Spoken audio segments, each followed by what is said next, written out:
Party के अलग अलग पार्टियों के लोगों, इस कवि सम्मेलन से आप ये सीख कर जाना कि आप किस जगह और किस राजनीति में पैदा हुए।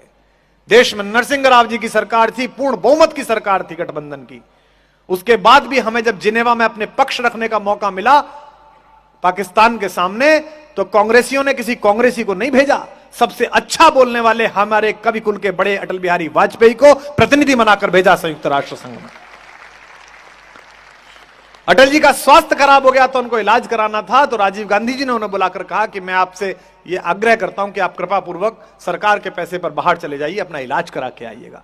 जब उन्होंने मृत्यु पर कविता लिखी थी, उस कविता को पढ़ने के बाद, और यहां बैठे हुए अनेक पार्टी के लोग बैठे हैं, उनके कहना चाहता हूं, नेहरू से बड़ा हीरो तो पैदा नहीं हुआ था आजादी के बाद। आज बात अलग है कि सुबह सुबह व्हाट्सएप विश्वविद्यालय पे एक सिलेबस उतरता है। इस देश में एक व्हाट्सएप यूनिवर्सिटी है, उसमें पढ़ने के लिए मूर्ख होना न्यूनतम योग्यता है, प्राथमिक योग्यता है, उसमें कुछ करना नहीं पड़ता। 17-18 साल के लड़के का बाप 4000 रुपए का फोन दिला देता है, ओप्पो, और वो पट्टा शुरू के पोपो, और गांधी पे बात करता है। Can you believe? गांधी, 17-18 साल का लड़का गांधी को गाली देता है। यहां जवान लड़के बैठे हो तो उनसे कहता हूं, लातूर के बाहर खड़े हुए महाराष्ट्र पुलिस के दरोगा से जो वसूली कर रहा हो, जिस दिन उसकी आंख में आंख डाल के बात करने का साहस पैदा कर लो, उस दिन गांधी का नाम लेने की कोशिश करना। इतना बड़ा जादूगर पैदा किया इस देश। मैं तो आश्चर्य में हूं कि बोलते क्यों नहीं है कांग्रेस के लोग, बाकी लोग क्यों नहीं बोलते? सर मुझे किराए पे ही रख लो।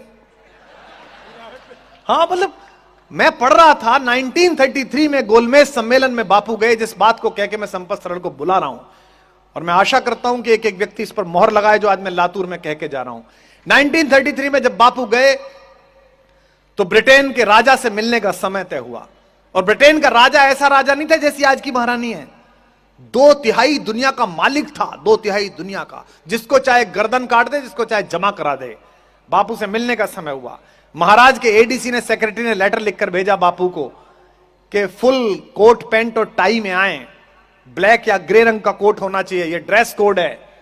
लेकिन वो तो बापू, वो तो गुजरात का गांधी, भारत की आत्मा, स्टील की आत्मा, छाती का नाप तय नहीं था पर कलेजे की हिम्मत तय थी, इसलिए उसका नाम गांधी था।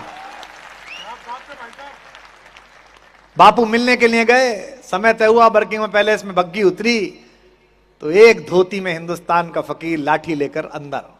राजा को बताया गया कि वो तो कपड़े ही पहन के नहीं आया। राजा ने कहा चलो मिलके तो देखते हैं। जॉर्ज पंचम सामने बैठा और गांधी से उसने पूछा, well mister Gandhi, where are your clothes? तुम्हारे कपड़े कहां हैं? अगला जो वाक्य बोला, इसके लिए स्टील का कलेजा और भारतीयता की मिट्टी चाहिए बापू बनने के लिए। जैसे ही उसने पहला वाक्य बोला कि तुम्हारे कपड़े कहां हैं, बीच में से 2 दांत टूटे हुए मुस्कुराते हुए बापू ने कहा, हुजूर मेरे छोड़िए, मेरे पूरे देश के कपड़े तो आपने चुरा लिए, मैं कहां से पहनूं? यह कहने का साहस गांधी को गांधी बनाता है। इस देश में जब तक आप विपरीत स्वर सुनना नहीं सीखेंगे, तब तक